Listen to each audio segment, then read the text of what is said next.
Hello everyone, Assalamualaikum dan salam sejahtera. Selamat datang ke Sejinta Tech Talk dan menyertai webinar kami untuk hari ini. Nama saya Nadia, saya selaku host anda untuk Tech Talk hari ini. Minggu lepas jika anda mengikuti Sejinta Tech Talk, kita berbicara mengenai piangga atau piercing dan pada hari ini pula kita akan bercakap mengenai penyakit hawa surudang. Baik, seperti biasa jika anda ada sebarang soalan semasa pembentakan ini, sila typekan di ruangan komen di bawah. Kami akan membalas komen atau pertanyaan anda secepat mungkin.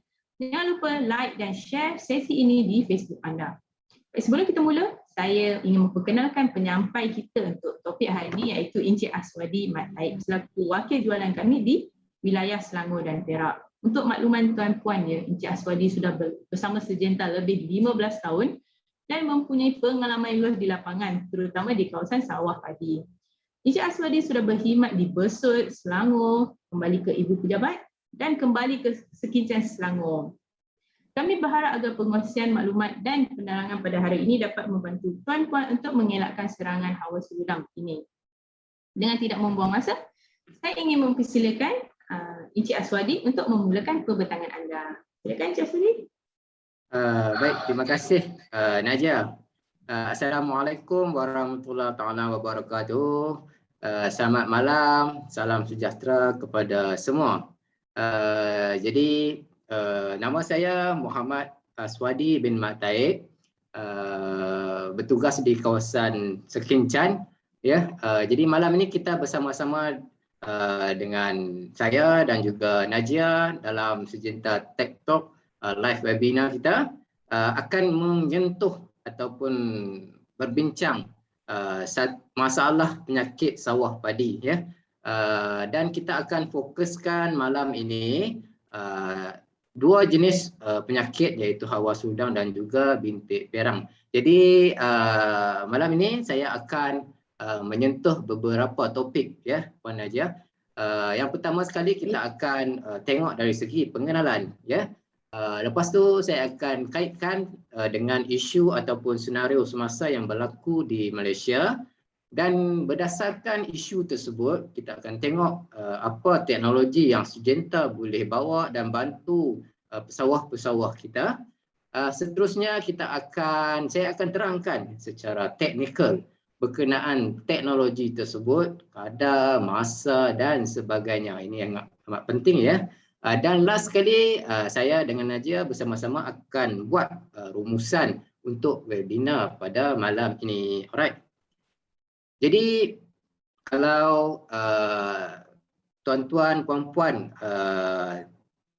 buat bendang kan dah lebih daripada 20 ataupun 30 tahun, tuan-tuan mesti perasan logo ataupun dia panggil lencana sekolah ini yang dekat tengah-tengah tu macam matahari sikit tu kan.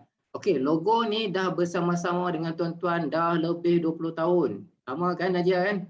Kan? Lama tu. Kan? Menjadi rakan sawah kita kan untuk mengatasi beberapa masalah penyakit.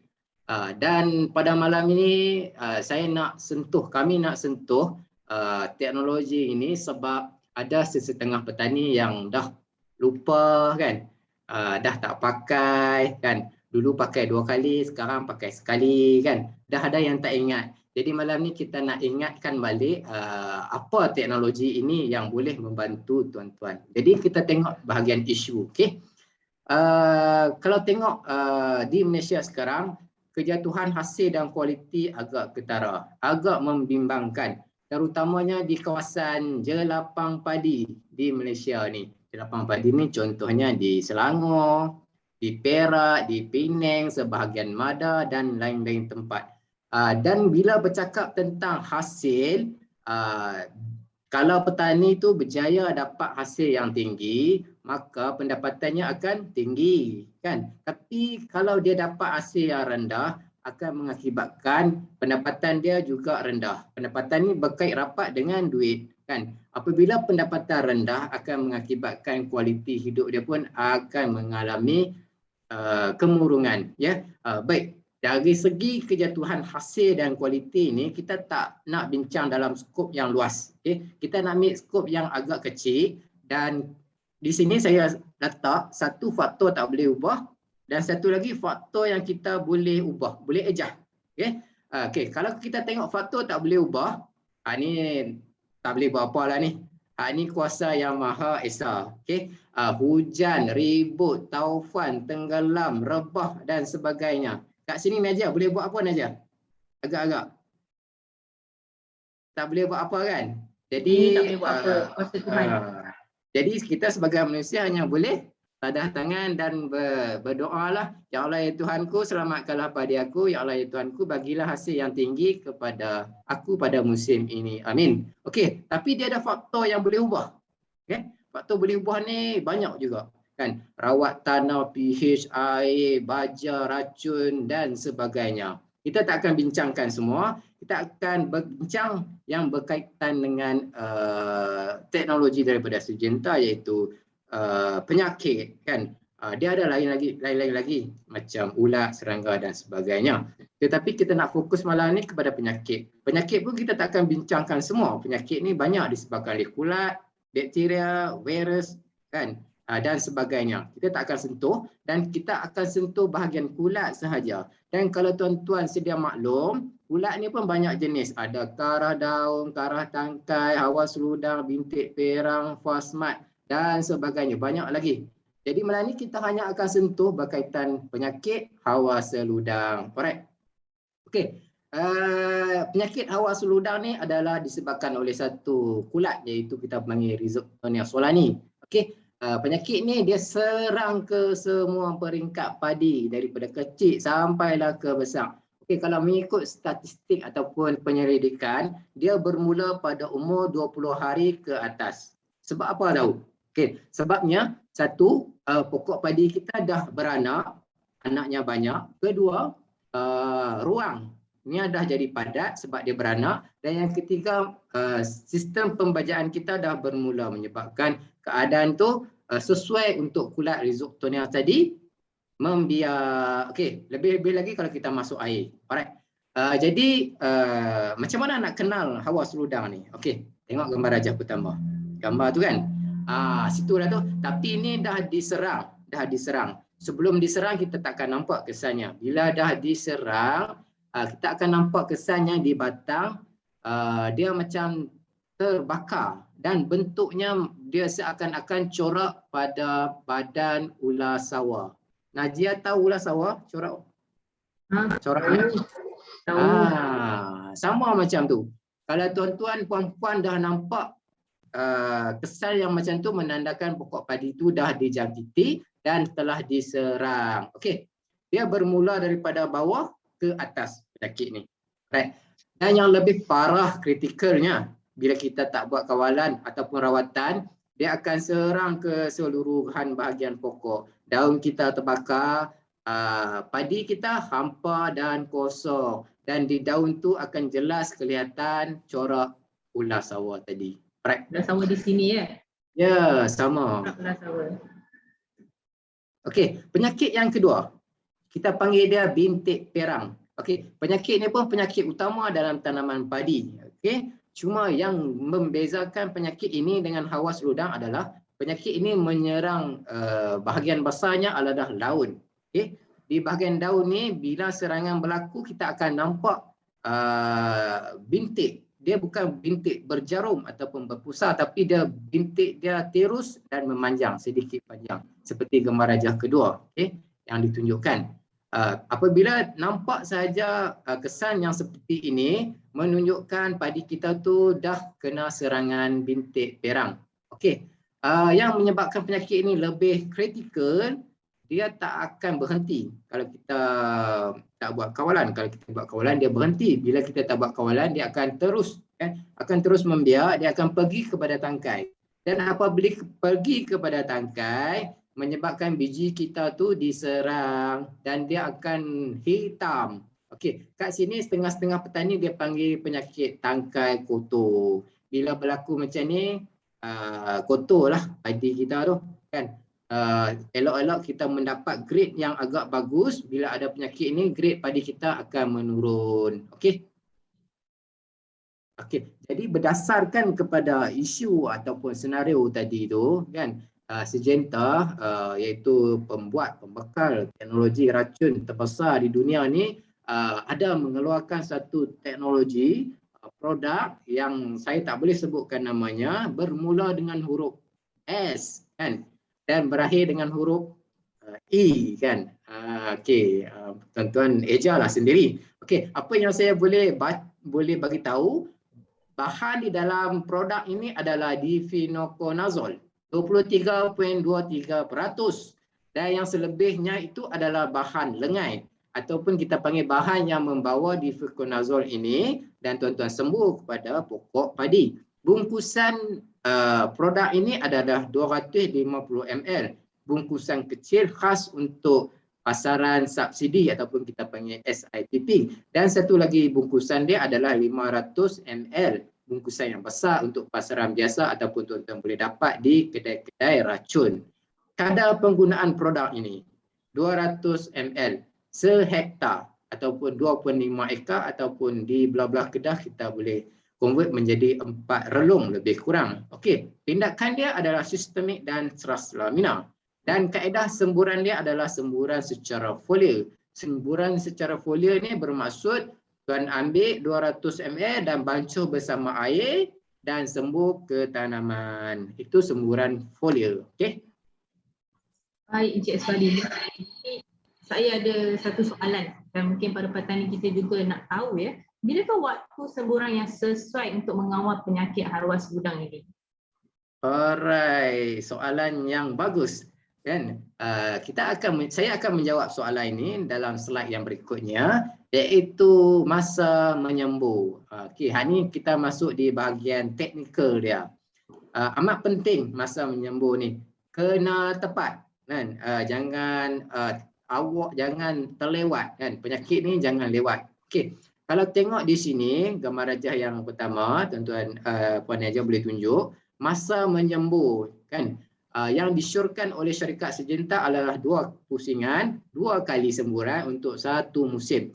Pusingan pertama adalah di peringkat beranak aktif ataupun peringkat beranak awal padi, lebih kurang dalam 20 ke 25 hari. Ya, tuan-tuan perlu ulang semburan yang kedua pada peringkat beranak maksimum, iaitu pada ketika 40 ataupun 45 hari selepas tabur ataupun tanam. Ya, peringkat beranak maksimum ni adalah peringkat yang beranak terakhir, di mana selepas tu padi tuan-tuan tak akan beranak lagi dah. Alright.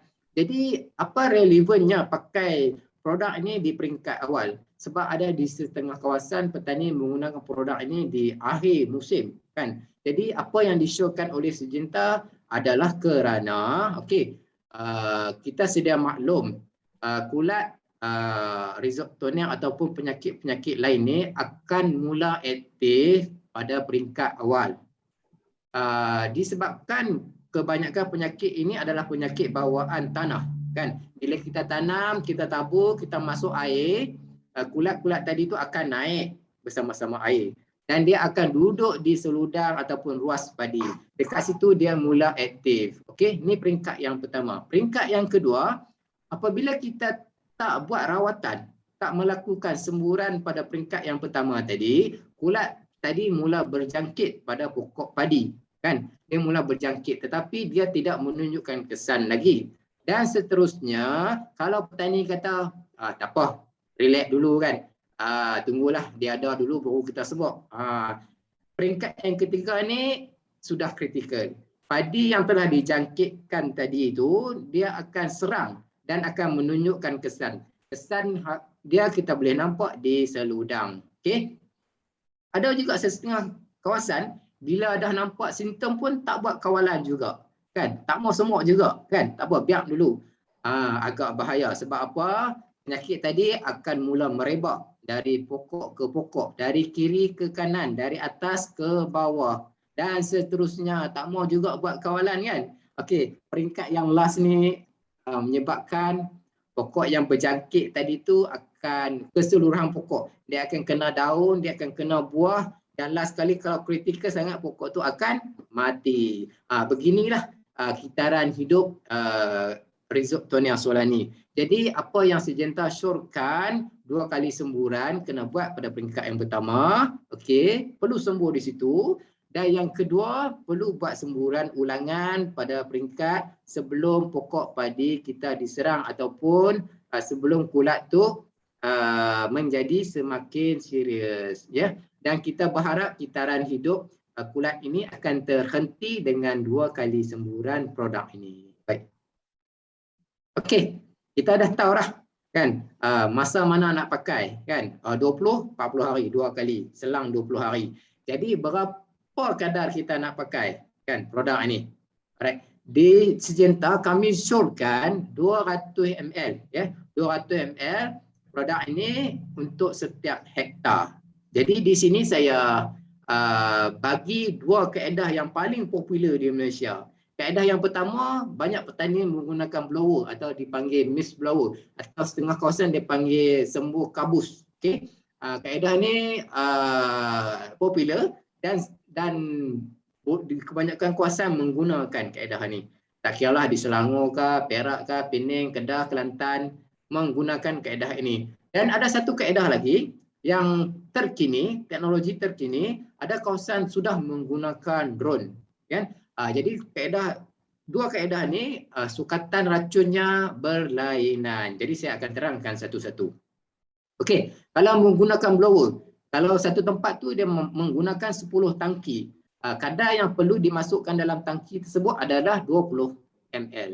Kalau dia menggunakan 8 tangki, kadarnya adalah 25 ml. Jadi kalau kita darabkan balik, 25 darab dengan 8 tangki, dia akan dapat 200 ml. 20 ml darab dengan 10 tangki akan dapat 200 ml. Jadi kadarnya tak akan kurang dan tak akan lebih. Right? Faham ya? Jadi bagaimana kalau ada setengah kawasan ataupun petani dia menggunakan 6 tangki, 5 tangki, 4 tangki. Macam mana tu Najah?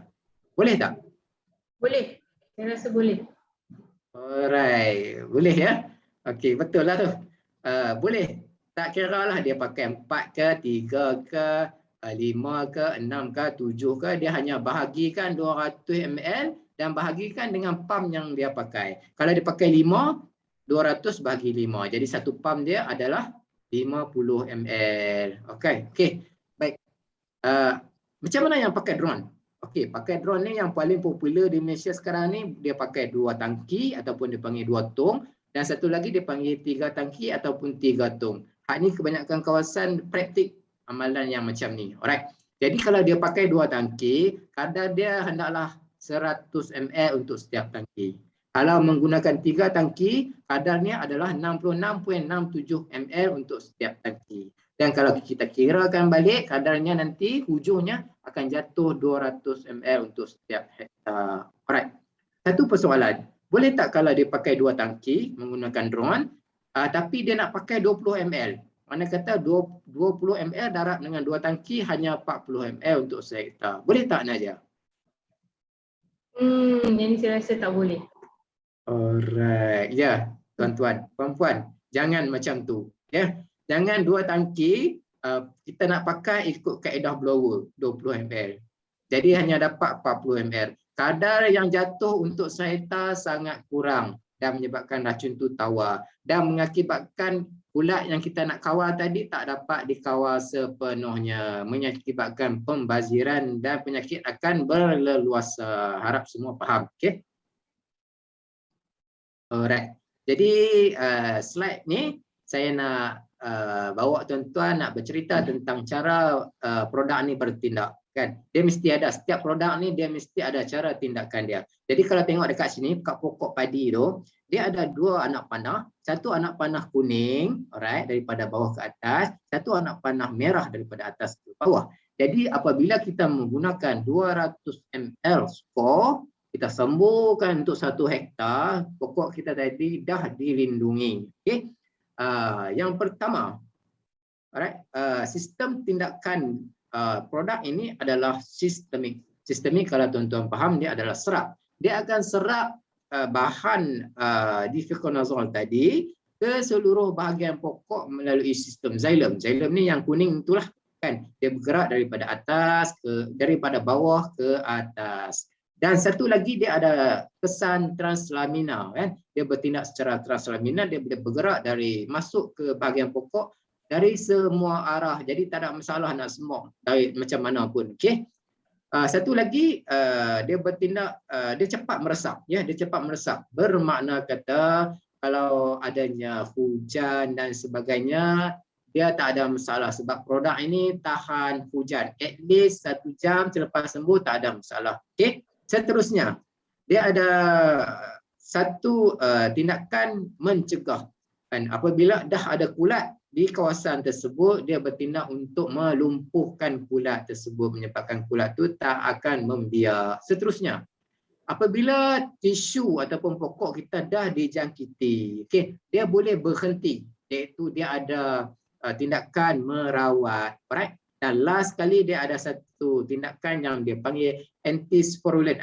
Antisporulen ni adalah dia merencat, menghalang pembentukan dan pelepasan spora. Kita kena ingat tak semua kulat ni dia berada dekat pokok padi kita. Dia boleh berada di lain-lain rumah, di rumpai, di air dan semua segenap lapisan di setiap sudut bendang kita tu. Jadi antisporulen ni akan merencat dan menghalang pembentukan spora tersebut dan kita berharap dia akan berhenti kitaran hidup dia. Baik. Okey. Okey. Okey, menjadi masalah kan yang kritikalnya, penyakit ni dia tak macam kita kawal ulat ataupun serangga. Serangga, ulat gulung, ulat batang, kesing dan sebagainya ni kita nampak dengan mata kasar. Tetapi kulat ataupun spora rhizoctonia ni kita tak nampak dengan mata kasar. Kita kena tengok dengan mata halus. Tetapi tak boleh pun nak tengok. Apa yang kita boleh nampak adalah setelah dia kena, kan? Bila dah kena, dah jangkit, dah serang, barulah kita nampak benda tu di pokok padi kita. Kita akan nampak sclerotium dia di batang padi yang hitam putih tu kan. Dia punya ibunya lah tu.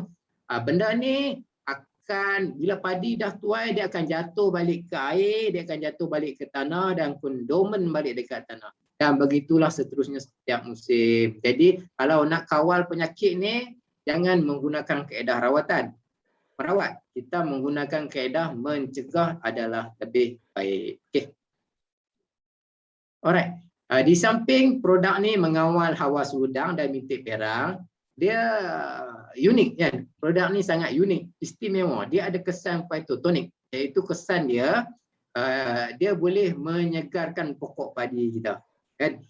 Pokok padi kita tu kelihatan sangat segar berbanding kalau tak menggunakan 2 kali semburan dengan produk ini. Yang kedua, kita dapat lihat daun pokok dia hijau kekuningan ataupun kita panggil hijau apple, kan? Hak ni tak dapat kesan daripada lain-lain produk. Okey. Dan yang ketiga, biasanya tangkai dia bersih.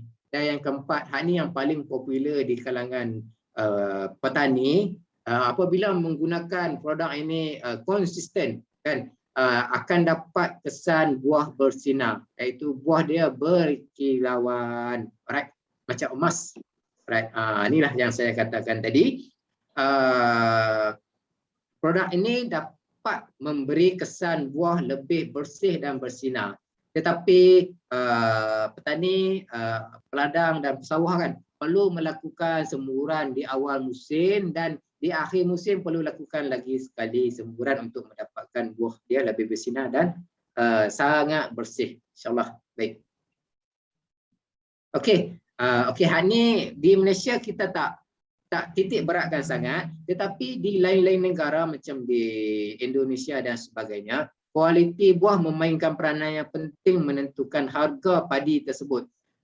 Sebab tu di kebanyakan negara lain ada yang menggunakan produk ini untuk membersihkan buah. Kualiti buah sangat tinggi, sangat bersih, sangat bermutu, sangat berkualiti jika menggunakan produk ini. Mengikut pengesyuaran daripada syarikat. Berbeza dengan tanpa rawatan kelihatan agak gelap, hitam dan kotor. Ya, ini adalah kesan sampingan daripada penggunaan produk ini secara konsisten. Baik, ketika menuai, Okey, ketika menuai 100 hari ke atas lah kita bercakap tentang umur padi dah dekat nak tuai.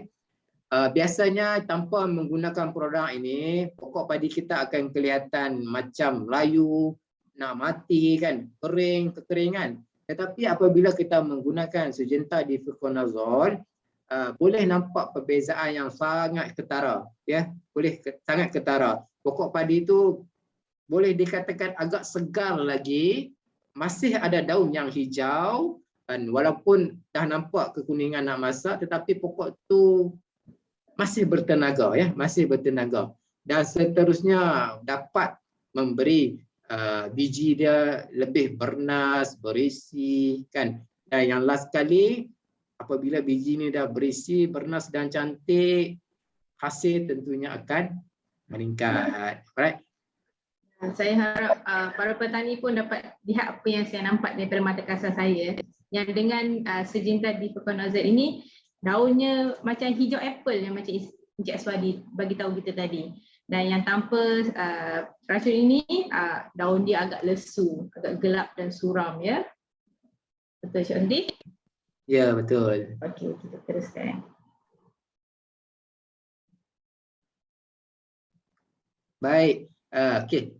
Sebagai rumusannya, teknologi Difenoconazole daripada Syngenta ini akan memberi kesan, ya, dengan pulangan yang tuan-tuan belanjakan lebih kurang dalam 60 ke 70 ringgit untuk setiap hektar. Tuan-tuan akan dapat 3 kesan ni, kan. Yang pertama, daun yang bersih, kan. Yang kedua, daun yang hijau. Dan yang ketiga, last kali ni, buah yang kuning dan berkilat, ya.